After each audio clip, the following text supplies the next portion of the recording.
had an amazing day. Yes, we have. And I gotta.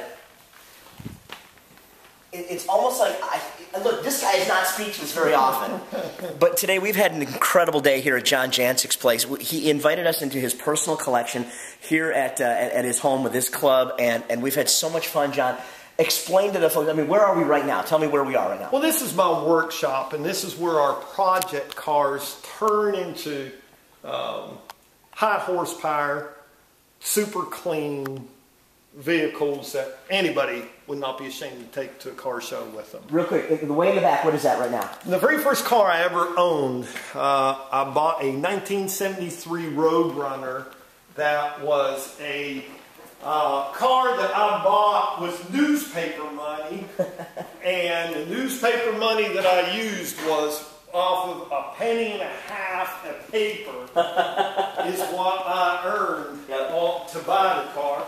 And what we did is, I found this car in Santa Monica, California. The reason why I looked for a car in Santa Monica, I just wanted a car that was rust-free. And we took this car, painted the Mopar Rally red, same identical color, what they had back in 1973, put the stripes on it, just like my first car I ever owned. My first car was an automatic 340. Only thing we did different was put a 440 engine in it. Have modern muscle, David Weber, hop up the engine. It's hot. It runs good. Super fine job that he did on this thing. But I'm a sentimental kind of person, and I just want to go back and have one of the very first cars I ever owned, which was Chrysler. Sure, right on. Just Mopar. I mean, just in this little room right now, we've got these three cars that are in a row right here. The Challenger right here, the Plum Crazy Challenger. Yes. It's a classic-looking car, but you didn't leave it classic on this one.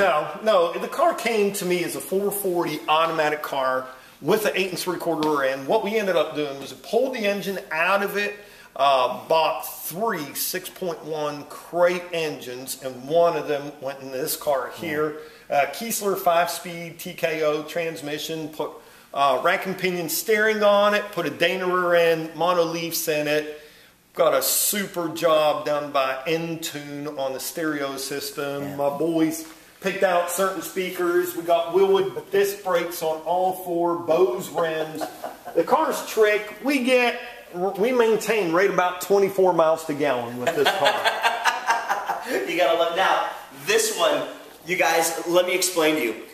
John and I have known each other for, I don't know, 4 or 5 years now. We met at the SRT Track Experience, and he has threatened me over the years. He says, someday, Hammer, you're gonna get to drive my car. I got to drive the car today.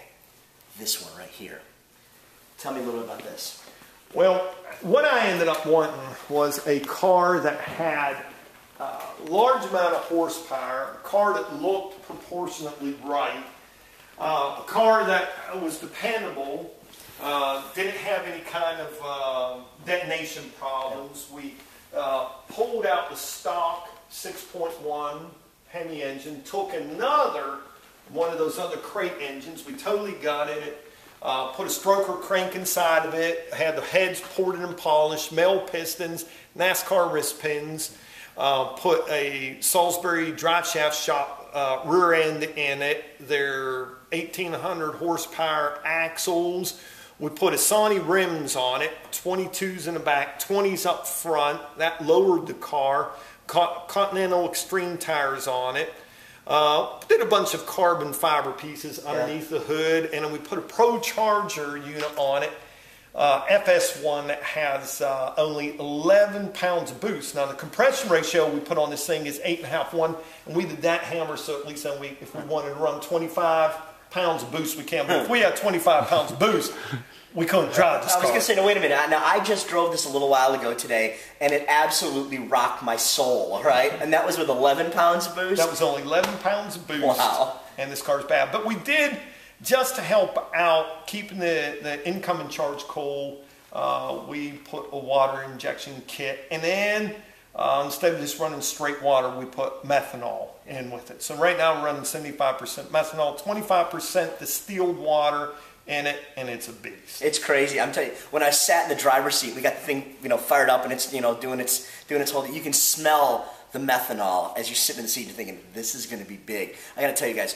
when I got on this thing, and everybody around me, I mean, they were all when you He basically handed me the keys. I think everybody looked at me like, is he really going to drive it? Is he really going to do this? Yeah, no way. Yeah, how can I say no to you, right? I mean, this is an amazing car. Horsepower? On the rear wheels on a very conservative Mustang dyno, just with a conservative tune, very safe tune.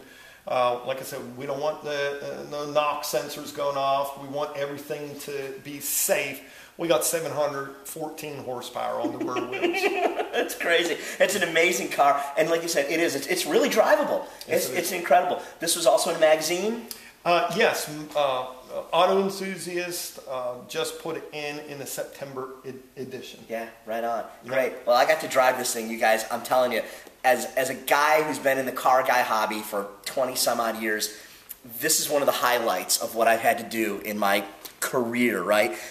Driving this car has been incredible. Being here with you today, John, has been incredible. We appreciate that. Thanks for having us out here. We had 70 people, I think, come out on a Monday night to your private residence just to hang out with us, and it was a really great time. Awesome. We appreciate it. Awesome. Thanks so much for being a friend. It's been a great time. Thank you, Hammer.